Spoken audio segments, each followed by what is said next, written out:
اللہ نے انسان کو جو پیدا کیا اس کا مقصد کیا ہے. اسی طرح حضرت آدم علیہ السلام کو اللہ تعالیٰ نے جب پیدا کیا تو فرشتوں نے اس وقت کہا کہ اے اللہ تو آدم کو کیوں بنانا چاہتا ہے جبکہ عبادت کرنے کے لیے ہم کافی. تو اس وقت جنات بھی ان کے ساتھ، یعنی انسان سے پہلے آدم علیہ السلام کے وجود اور اس کی تخلیق سے پہلے جنت میں یہ جنات بھی رہتا تھا، اسی طرح ان کے ساتھ فرشتے رہتے تھے. تو جب بنانے کی بات آئی تو کہا کہ ہم تو ہیں اللہ تیری تعریف کرنے کے لیے، کاہے اس کو بنا رہا ہے، زمین میں جائے گا فتنہ فساد پھیلائے گا. یہ اس وقت کی بات. تب اللہ نے کہا انی اعلم ما لا تعلمون، جو میں جانتا ہوں وہ تم نہیں جانتے. تو فرشتے خاموش ہو گئے. پھر اس کے بعد اسی فرشتوں سے اور انہی جنات سے اللہ نے کہا کہ آدم کو سجدہ کرو. فسجدوا، قرآن کے الفاظ ہیں فسجدوا یعنی جمع کا صیغہ ہے، سب کے سب سجدے میں گر گئے لیکن الا ابلیس کھڑا رہ گیا. وہ کہا ہم سجدہ نہیں کر سکتے. اب اس نے تکبر کیا اور اس تکبر کی وجہ سے اس کے دل میں خیال آیا یہ کہاں مٹی سے بنا ہے، ہم کہاں آگ سے بنے ہیں، ہماری خاصیت ہے اوپر جانا، مٹی کی خاصیت ہے کہ اس کو چھوڑیے گا تو زمین کی طرف آتی نیچے جاتی، ہم نیچے جانے والی چیز کے سامنے نہیں جھک سکتے. تو اللہ تعالیٰ نے اس کو دھتکارا اور کہا کہ جاؤ تم پر بھی لعنت ہے اور تمہارے آنے والی نسلیں قیامت تک جو ہوں گی سب پر خدا کی لعنت ہوگی. تو اس نے بھی کہا ٹھیک ہے اللہ میں جا رہا ہوں لیکن میں تیرے بندے کو جہنم تک پہنچا کر چھوڑوں. یہ وعدہ کیے ہوا ہے. شیطان جب وہاں سے نکلا دھتکارا گیا تو اس نے بھی اللہ سے کہا اے اللہ میں جا رہا ہوں لیکن میں تیرے بندے کو گمراہ کروں گا، اس کے ایمان کو خراب کروں گا، یہاں تک کہ میں بھی جہنم میں جاؤں گا اور اس سب کو لے کے جاؤں گا. تو یہ شیطان انسان کا سب سے بڑا دشمن. اسی طرح اللہ تعالیٰ نے اس میں ایک آیت میں ذکر کیا کہ اللہ تعالیٰ نے جب آدم کو جنت میں رکھا تو ساری چیزیں دی تھی تو جنت کا لباس بھی دیا تھا اور جنت کا لباس الگ ہے جس کو بیان نہیں کر سکتے لفظوں. لیکن انہی لباس میں سے جب نیچے آئے تو اللہ نے بدن چھپانے کے لیے ان کو لباس دیا. ساتھ ہی قرآن نے جو یہاں لباس کا ذکر کیا ہے وہ ہے لباس التقوی، تقوی کا لباس. تقوی کا لباس کیا ہے؟ وہ تقوی کا لباس پہننے والی چیز نہیں ہے بلکہ تقوی کہتے ہیں کہ آدمی خود کو گناہ سے بچا لے، برائی سے بچا لے، گویا کہ اس نے تقوی کا لباس پہن لیا، یعنی برائی سے خود کو بچائے. بدن ہم جب کپڑا لگاتے ہیں تو بدن ڈھکتا ہے اور جب آدمی گناہ سے خود کو بچاتا ہے تو اللہ کے قریب ہوتا ہے اور پھر وہ متقی آدمی ہو جاتا ہے. اسی کو کہتے ہیں تقوی کا لباس، جو آدمی خود کو گناہ سے بچا لے.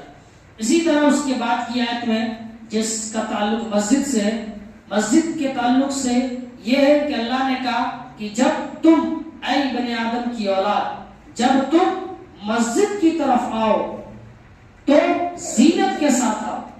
زینت کا مطلب سمجھ رہے ہیں؟ تھوڑا سا بن سنور کے آؤ، بڑھیا سے آؤ. اب جیسے ہوتا ہے عام طور سے جیسے لوگ چلے آتے ہیں جو پہنے ہافے گنجی، بہت سارے لوگ چلے آتے ہیں، زیادہ گرمی رہتی ہے تو ہافے گنجی بنڈی میں لا دیتے. یہ میں نہیں کہہ رہا کہ نماز نہیں ہوگی، نماز ہو جائے گی. اگر اتنا جتنا ڈھکا ہونا چاہیے ڈھکا ہے تو نماز ہو جائے گی. لیکن اللہ کہتا ہے کہ جب مسجد میں آؤ تو مہمان بن کے تم میرے آئے ہو تو بن سنور کے آؤ، اچھا لباس پہن کے آؤ. ایسا لباس نہ ہو جو تمہاری نماز میں خلل ڈالے، نماز کو خراب کرے، بدن کا حصہ دکھنے لگے. تو کہا کہ جب بھی مسجد میں آنے کا ارادہ ہو تو اچھے سے آؤ، اچھا لباس پہن کے آؤ. اور آپ صلی اللہ علیہ وسلم کو جو چیز پسند تھی اس میں سے خوشبو تھی، خوشبو لگا کے عطر لگا کے آؤ. اسی طرح اللہ نے کہا کھاؤ پیو لیکن فضول خرچی نہ کرو، اس لیے کہ فضول خرچی کرنے والے کو اللہ پسند نہیں کرتا. اسی طرح اللہ تعالیٰ نے اس میں جو ایک واقعہ ذکر کیا ہے، جیسا کہ سورہ کا نام ہی آراف، تو آراف اعراف کے معنی میں نے بتایا، جنت میں ایک دیوار ہے، جنت اور جہنم کے بیچ میں. تو وہاں پہ ایک واقعہ یہ ذکر کیا ہے کہ یہ وہ لوگ ہوں گے جن کی نیکی بھی برابر ہوگی اور گناہ بھی برابر ہوگا. جنتی جنت میں جائیں گے، جہنمی جہنم میں ہوں گے، اور یہ لوگ بیچ گڑھے پہ بیٹھے ہوں گے. اب بیٹھے ہوں گے، انتظار کریں گے کب اللہ جنت میں داخل کرے گا، لیکن ان کو یقین ہوگا کہ اللہ ہم کو جنت میں داخل کرے گا. تو آپ بیٹھ کے پوچھیں گے جنتی سے کیا حال ہے، سوال کریں گے، دونوں کا مذاکرہ ہوگا. ایسے ہی ادھر دیکھ کے کہیں گے او بتاؤ کیا حال ہے، کیسا چل رہا ہے، کیوں جہنم میں چلے گئے، کیا بات ہے، تم تو بڑے یہ تھے وہ تھے. یعنی اس طرح کا سوال ہوگا دونوں کے بیچ میں.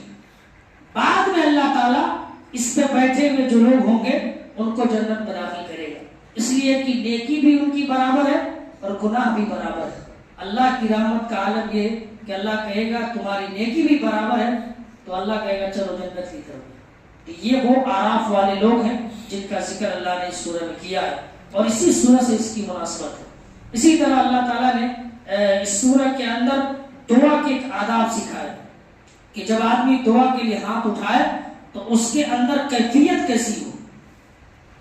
عام طور سے لوگ فارمیلٹی نبھاتے ہیں، ہم تو اسی لیے بولتے ہیں کہ دعا کا مطلب ہے جب آپ ہاتھ اٹھا رہے ہیں اللہ کے سامنے تو اس میں سب سے پہلے اللہ کی تعریف ہو، اے اللہ تو بڑا ہے.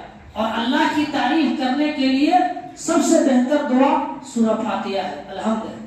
الحمدللہ رب العالمین الرحمن الرحیم مالک یوم الدین ایاک نعبد و ایاک نستعین. 2-3 آیت بھی پڑھ لیجیے ہو جائے.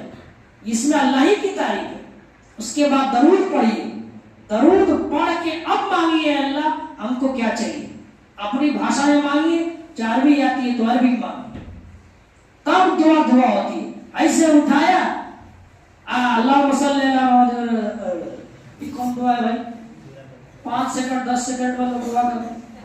اور جو لوگ اس کے عادی ہیں میں ان کو یہ نہیں کہہ رہا ہوں کہ آپ دعا نہیں کی، دعا خوب کیجیے، من بھر کیجیے، 1-1 گھنٹہ کیجیے، اس سے کوئی منع نہیں کرتا. لیکن دعا جو ہم ابھی جس طرح کر رہے ہیں یہ طریقہ درست نہیں، اور نہ ایسی دعا قبول ہوتی.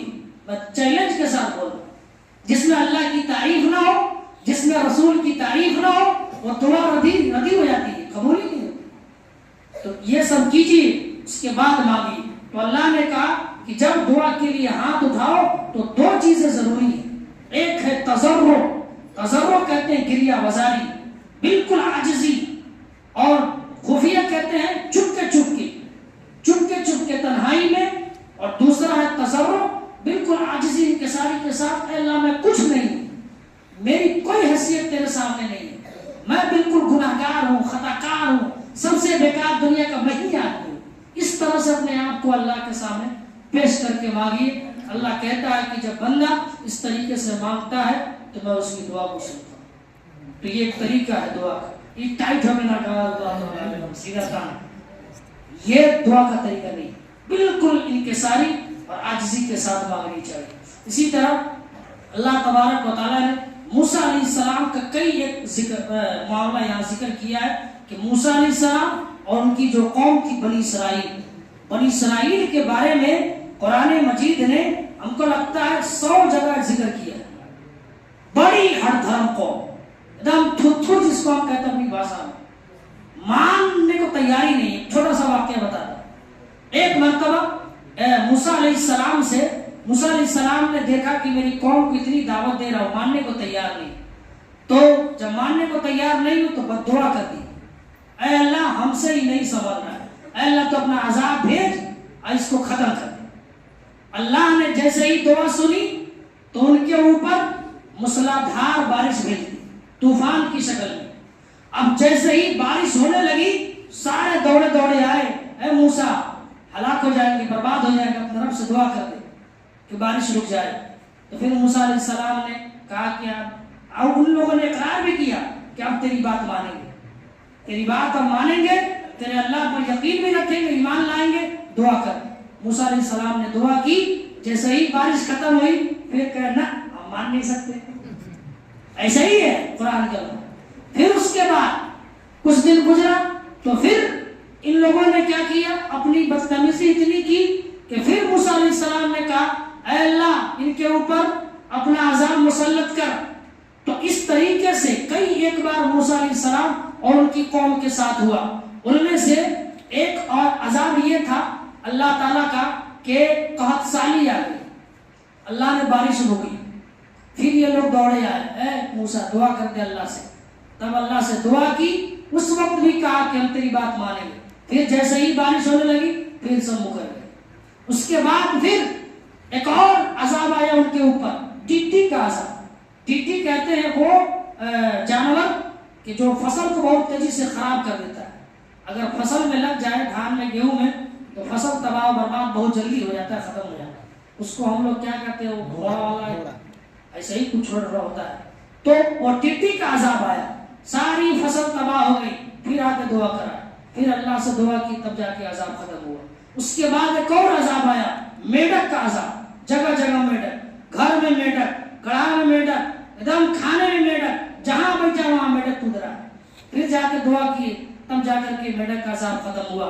ایک اور عذاب ان پہ آیا, خون کا عذاب. خون کا عذاب کی شکل یہ تھی کہ وہ قوم جہاں جاتی تھی پانی میں ہاتھ لگاتی, خون بن جاتا, لال ہو جاتا. دودھ میں ہاتھ ڈالتی, لال ہو جاتا, یعنی اس کو خونے دکھتا تھا. کل سے پانی نکال کے پینے کی کوشش کرتے, پانی خون کی طرح دکھنے لگتا.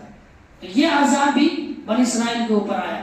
آخر میں جو فرعون ہے, فرعون کا واقعہ جب اس نے نہیں مانی, تب اللہ تعالیٰ نے اس کو دریائے نیل میں ڈبو دی, اور اس کی لاش آج بھی مصر کے عجائب خانے کے اندر موجود ہے, جو عبرت کے لیے رکھی گئی.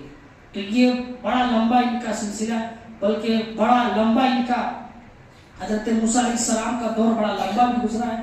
اس لیے بہت سارے واقعات ہیں, اتنے سارے واقعات ہیں جس کو بیان کیا جائے تو بہت وقت کی ضرورت ہے. اسی طرح اس سورہ کے اندر اللہ تبارک و تعالیٰ نے ایک اور چیز یہ ذکر کی کہ اللہ تعالیٰ نے پوری کائنات کے لوگوں کے پیدا ہونے سے پہلے سب کو عالم ارواح میں جمع کیا. عالم ارواح کہتے ہیں جہاں ساری کی ساری روحیں موجود ہیں, جو بھی قیامت تک آنے والا ہے وہ سب کی روح اس میں موجود ہے. وہاں اللہ نے جمع کر کے پوچھا, الستو بربکم, کیا میں تمہارا رب ہوں؟ سب نے کہا قالوا بلا, ہاں اللہ ہمارا رب تو ہی ہے. لیکن جب دنیا میں آئے تو جو ہندو میں دھرم میں پیدا ہو گیا ہندو ہو گیا, مسلمان میں پیدا ہو مسلمان ہو گیا, نصارہ میں پیدا ہو نصرانی ہو گیا, یہودی میں پیدا ہو یہود ہو گیا. یعنی جس دھرم میں جس گھر میں پیدا ہوا اس حساب سے وہ تبدیل ہو گیا, اس کا مذہب بدل گیا.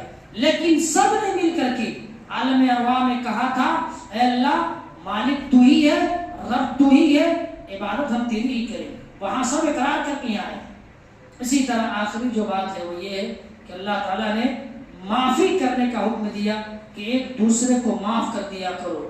خذ العفو وامر بالمعروف, ایک دوسرے کو معاف کر دیا کرو, بھلائی کا حکم دیا کرو, اور نادان لوگوں سے پرہیز کیا کرو. نادان لوگ سے بچ کے رہا کرو, اس سے منہ نہ لگایا کرو.